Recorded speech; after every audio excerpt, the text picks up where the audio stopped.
जय श्री कृष्णा। सभी भक्तों का स्वागत है कृष्णा डिवोशन चैनल पर। आज हम श्रीमद् भागवत महापुराण के द्वितीय अध्याय स्कंद 11 की कथा श्रवण करेंगे।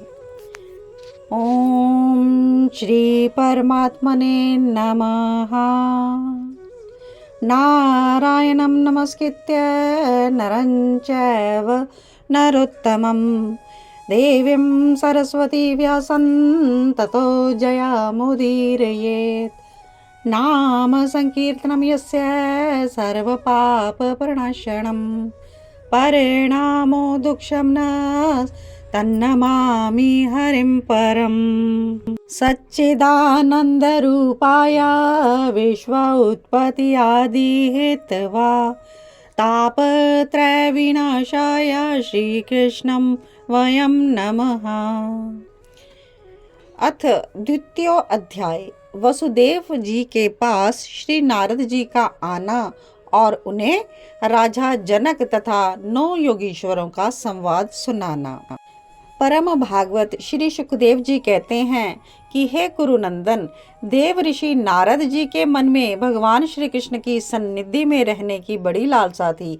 इसलिए वे श्री कृष्ण के निज बाहुओं से सुरक्षित द्वारिका में, जहां दक्ष आदि के शाप का भी कोई भय नहीं था, विदा कर देने पर भी पुनः पुनः आकर वो वहीं रहा करते थे। हे राजन, ऐसा कौन सा प्राणी है जिसे इंद्रियां तो प्राप्त हो जाएं, वह भगवान के ब्रह्म आदि बड़े बड़े देवताओं के भी उपास्य चरण कमलों की दिव्य गंध, मधुर मकरंद रस, अलौकिक रूप माधुरी, सुकुमार स्पर्श और मंगलमय ध्वनि का सेवन करना ना चाहे। तो एक दिन की बात है, देव ऋषि नारद वसुदेव जी के यहाँ पधारे। वसुदेव जी ने उनका अभिवादन किया तथा आराम से बैठ जाने पर विधि पूर्वक उनकी पूजा की और इसके बाद पुनः प्रणाम करके उनसे आगे अपनी बात कही। वसुदेव जी ने कहा, संसार में माता पिता का आगमन पुत्रों के लिए और भगवान की ओर अग्रसर होने वाले साधु संतों का पदार्पण प्रपंच में उलझे हुए दीन दुखियों के लिए बड़ा ही सुखकारी और मंगलमय होता है। परंतु भगवान, आप तो स्वयं भगवान में भगवत स्वरूप हैं। आपका चलना फिरना तो समस्त प्राणियों के कल्याण के लिए होता है। देवताओं के चरित्र भी कभी प्राणियों के लिए दुख के हेतु और सुख के हेतु बन जाते हैं, परंतु आप जैसे भगवत प्रेमी पुरुष जो हैं, जिनका हृदय प्राण जीवन सब कुछ भगवान में हो गया, उनकी तो प्रत्येक चेष्टा समस्त प्राणियों के कल्याण के लिए ही होती है। हे ब्रह्मन, हम आपके शुभ आगमन से कृतकृत्या हो गए, लेकिन साधनों के संबंध में प्रश्न कर रहे हैं, जिनको मनुष्य श्रद्धा से सुन भर ले तो इस और सब संसार से मुक्त हो जाए। पहले जन्म में मैंने मुक्ति देने वाले भगवान की आराधना तो की थी, परंतु इसलिए नहीं कि मुझे मुक्ति मिले। मेरी आराधना का उद्देश्य क्या था कि मुझे पुत्र रूप में वह प्राप्त हो जाए। उस समय मैं भगवान की लीला से मुग्ध हो रहा था। हे मुने, अब आप मुझे उपदेश दीजिए कि मैं इस मृत्यु रूपी भयावह संसार से अनायास ही पार हो जाऊं। तो इस पर नारद जी ने कहा कि हे यदुवंश शिरोमणि, तुम्हारा यह निश्चय तो बहुत ही सुंदर है। भागवत धर्म के संबंध में जो सारे विश्व को जीवन दान देने वाला है, पवित्र करने वाला है। वसुदेव जी, यह भागवत धर्म एक ऐसी वस्तु है जिसे कानों से सुनने से, वाणी से उच्चारण करने से, चित्त से स्मरण करने, हृदय से स्वीकार करने से या इसका पालन करने से और जो उसका अनुमोदन करने से ही मनुष्य उसी क्षण पवित्र हो जाता है, चाहे वह भगवान और सारे संसार का द्रोही ही क्यों ना हो। जिनके गुण लीला और नाम आदि का श्रवण कर पतितों को भी पावन करने वाला है, उन्हीं परम कल्याण स्वरूप मेरे आराध्य देव भगवान नारायण का आपने मुझे आज स्मरण करवाया है। हे वसुदेव जी, तुमने जो प्रश्न किया है वह इतिहास है। प्राचीन इतिहास में ऋषभ के पुत्र 9 योगीश्वरों और महात्मा विदेह का शुभ संवाद है। आप जानते हैं स्वयंभुव मनु के एक प्रसिद्ध पुत्र थे प्रियव्रत, और प्रियव्रत के आगनेद, आगनेद के नाभि, और नाभि के पुत्र हुए ऋषभ। शास्त्रों में भगवान वसुदेव का उन्हें अंश कहा गया है। मोक्ष धर्म का उपदेश करने के लिए ही उन्होंने अवतार ग्रहण किया था। उनके 100 पुत्र थे, सबके सब वेदों के पारदर्शी विद्वान थे, और उनमें सबसे बड़े थे राजश्री भरत। वे भगवान नारायण के परम प्रेमी भक्त थे। उन्हीं के नाम से यह भूमिखंड अजनाब वर्ष कहलाता है, यानी भारत वर्ष कहलाता है।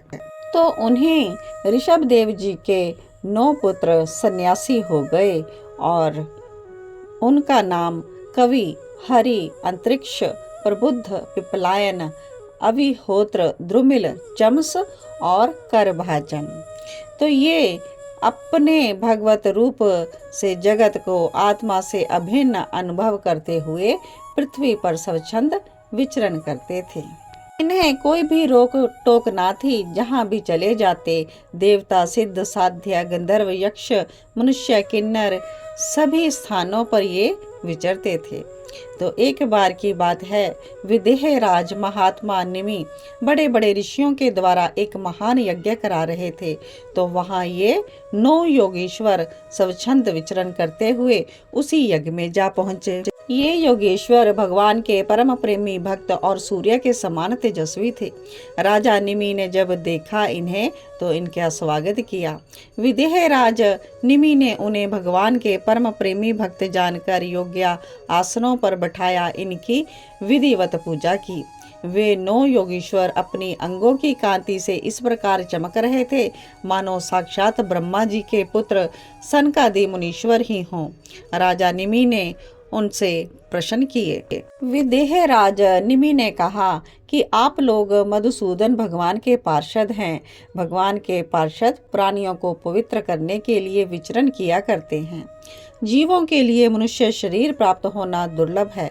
यदि प्राप्त हो भी जाता है तो प्रतिक्षण मृत्यु का भय सिर पर सवार रहता है। यह शरीर क्षणभंगुर है। तो इसलिए मनुष्य जीवन में भगवान के प्यारे और उनके प्यार करने वाले भक्तजनों, संतों का दर्शन दुर्लभ है।